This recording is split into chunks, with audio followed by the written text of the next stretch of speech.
आप सभी, मैं आशा करती हूँ सभी लोग स्वस्थ और प्रसन्न होंगे। आज हम हमारा पाठ वाणी की मिठास को पढ़ेंगे और समझेंगे। आइए शुरू करते हैं इस पाठ को। ये है पाठ 5, वाणी की मिठास यानी बोली का मीठापन। यदि हम मीठा बोलेंगे तो सभी लोग हमें अच्छा समझेंगे और अच्छी बात हम कर पाएंगे। हमें बोली एक ऐसी चीज है जिसे हम पराये को भी अपना कर लेते हैं। कई साल पहले की बात है, रामानंद गुरु का आश्रम चित्रकूट में ही किसी स्थान पर था। वे अपने शिष्यों को उसी आश्रम में ही शिक्षा दिया करते थे।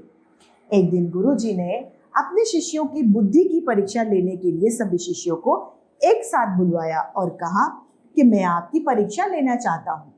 जो मेरी परीक्षा में उत्तीर्ण यानी सफल होगा, मैं उसे ही अपना योग्य शिष्य बनाऊं। सभी शिष्यों ने गुरुजी से कहा, गुरुजी आप जब चाहें परीक्षा ले लें।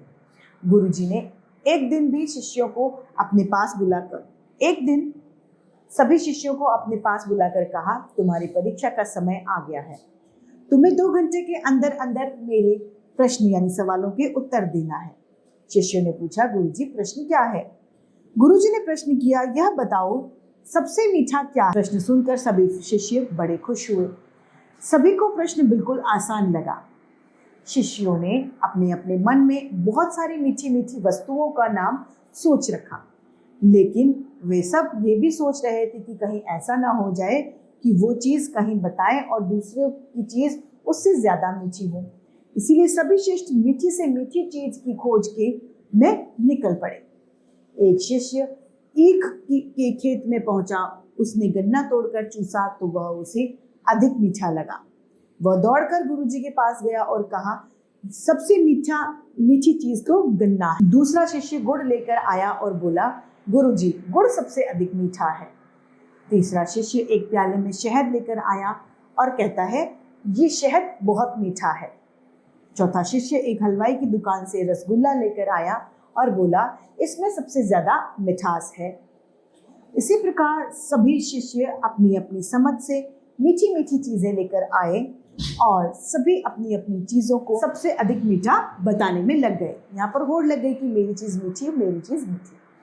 गुरुजी जब किसी भी शिष्य के जवाब से खुश नहीं हुए, संतुष्ट नहीं हुए, तब बोले कि तुम सबके द्वारा लाई हुई चीजों में मिठास तो है, लेकिन ये सिर्फ हमारे मुंह को मीठा करती है, मुंह में मिठास घोलती है। इन सबसे बढ़कर एक मिठास और भी है, और वह है वाणी की मिठास। वाणी की मिठास यानी बोली में मीठापन। इसी मिठास के कारण मनुष्य संसार में पूजा जाता है। वाणी की मिठास के द्वारा ही आप सबसे सम्मान प्राप्त कर सकते हैं। इसी के साथ पाठ समाप्त होता है और हमें सिखाता है कि हमें सदैव मन को भाने वाली मीठी वाणी यानी मीठी बोली बोलनी चाहिए। मैं उम्मीद करती हूँ आप सभी को ये पाठ समझ में आया होगा। आज के लिए इतना ही, फिर मिलते हैं। धन्यवाद।